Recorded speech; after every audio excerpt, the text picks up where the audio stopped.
শেখ হাসিনা সহ বিদেশে পলাতক সকল আওয়ামী দুর্বৃত্ত যারা গণহত্যায় মদদ দিয়েছে, গণহত্যার মাস্টারমাইন্ড ছিল, তাদেরকে ফিরিয়ে এনে বিচার করতে হবে। সেখানে আমরা দেখলাম যে আওয়ামী লীগ কর্মসূচি ঘোষণা করছে এবং এই ছাত্র জনতা নাগরিকদের অভ্যুত্থানের সরকারকে হটাতে তারা হরতাল অবরোধের মতো কর্মসূচিও ঘোষণা করছে। সরকারের দুর্বলতার কারণেই আওয়ামী দুর্বৃত্তরা এই কর্মসূচি ঘোষণা করার দুঃসাহস দেখাচ্ছে। এর মধ্যে দিয়ে কিন্তু প্রমাণিত যে এই সরকার যদি এই গণহত্যার সাথে জড়িত আওয়ামী লীগের বিচার সম্পন্ন করে তাদের শাস্তি না দিতে পারে, তাহলে আগামীর বাংলাদেশ একটা সংকটে পড়বে।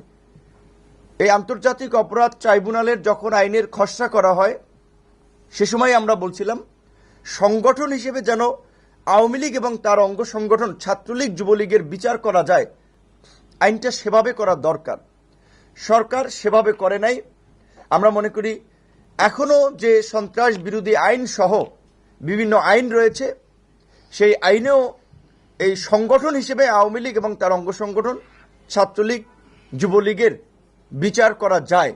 এবং অবশ্যই এই গণ অভ্যুত্থান পৃথিবীর বুকে বাংলাদেশকে নতুন করে চিনিয়ে দিয়েছে।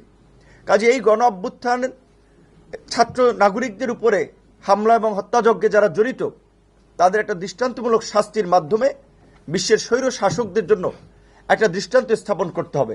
এবং এই গণহত্যার যদি বিচার না হয়, এই ছাত্র নাগরিকদের অভ্যুত্থানে নিরস্ত্র জনগণের উপরে হামলা চালিয়ে যে বর্বরচিত হত্যাযজ্ঞ হামলা চালানো হয়েছে, বিচার যদি না হয়, তাহলে এর কিন্তু পুনরাবৃত্তি ঘটতে পারে।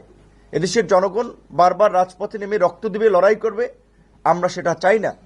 আমাদের সকলের সমর্থিত অন্তর্বর্তীকালীন সরকার, যদি আমাদের সাধারণ সম্পাদক বলেছে কি প্রক্রিয়ায় গঠন করা হয়েছে এই সরকার, কোথা থেকে কারা উপদেষ্টা এসেছেন, কোথা থেকে লিস্ট এসেছে, এইগুলো কিন্তু গণ অধিকার পরিষদ না, কোনো রাজনৈতিক দল জানে না।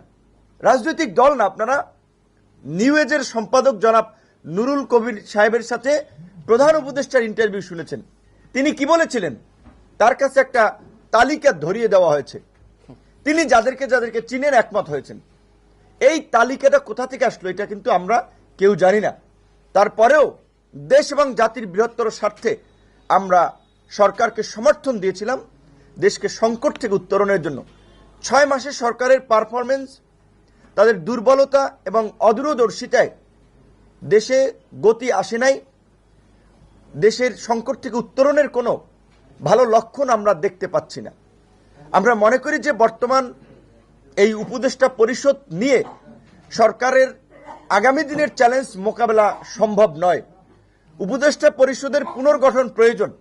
এই উপদেষ্টা পরিষদ পুনর্গঠন করে এই গণ অভ্যুত্থানে গণহত্যাকারী রাজনৈতিক দল আওয়ামী লীগকে বিচারের কাঠগড়ায় দাঁড় করিয়ে রাজনৈতিকভাবে নিষিদ্ধ করে, এবং এই গত 1.5 দশকে যারা দেশের টাকা বাইরে পাচার করেছে, দেশের সম্পদ লুট করেছে, লুটপাটের মহোৎসবে জড়িত ছিল, তাদেরকেও বিচার করতে হবে। শুধুমাত্র গণহত্যার সাথে যারা জড়িত ছিল তাদের নয়, এই অর্থনৈতিক দুর্বৃত্ত মাফিয়া যারা বাংলাদেশকে একটা মাফিয়া স্টেটে পরিণত করেছে, বাংলাদেশের সম্পদ দিয়ে Dubai, Singapore, Malaysia, Thailand, USA, ইউকেতে যারা প্রপার্টি করেছে, এই সমস্ত অর্থনৈতিক দুর্বৃত্তদেরকেও বিচারের মুখোমুখি করতে হবে এবং এই পাচারকৃত অর্থ ফিরিয়ে আনার জন্য উদ্যোগ নিতে হবে।